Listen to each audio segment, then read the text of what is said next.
భారతదేశంలో మొట్టమొదటిసారిగా తెలంగాణ ప్రభుత్వం 2 లక్షల రైతు రుణమాఫీ చేయడం అనేది చారిత్రాత్మకం. అది ముఖ్యమంత్రి రేవంత్ రెడ్డి గారితో పాటు క్యాబినెట్ అన్ని రకాలుగా ఆలోచించి తీసుకున్న నిర్ణయం. మిగతా అంశాల్లో డిపార్ట్మెంట్స్ కూడా అన్నిటినీ కూడా ఖర్చులు తగ్గించుకొని ఈరోజు రైతు ప్రధాన లక్ష్యంగా ఈరోజు రైతు రుణమాఫీ చేయడం అనేది హర్షణీయం.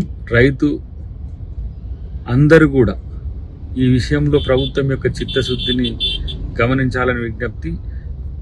ఎలాంటి భేషజాలు లేకుండా, ఎలాంటి లిమిటేషన్స్ లేకుండా 2 లక్షల వరకు ఒకటేసారి రుణమాఫీ చేసిన ప్రభుత్వంగా ఇది చరిత్రకెక్కుతున్న ప్రభుత్వం.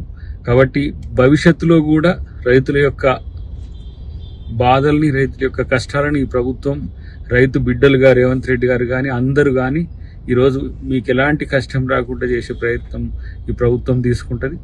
అన్నిటికంటే ముఖ్యంగా ఎక్కడ ఏ సమస్య వచ్చినా స్థానిక నాయకత్వాన్ని మీరు సంప్రదిస్తే ఆ సమస్యను పరిష్కరించడానికి కూడా ఈరోజు ముఖ్యమంత్రి గారి నేతృత్వంలో పార్టీ ప్రభుత్వ పెద్దలతో కలిసి ఒక సమావేశమైంది. కాబట్టి మీరు ఎవరు రైతు రుణమాఫీ కాకపోయినా స్థానిక నాయకత్వాన్ని సంప్రదించాలని నా విజ్ఞప్తి.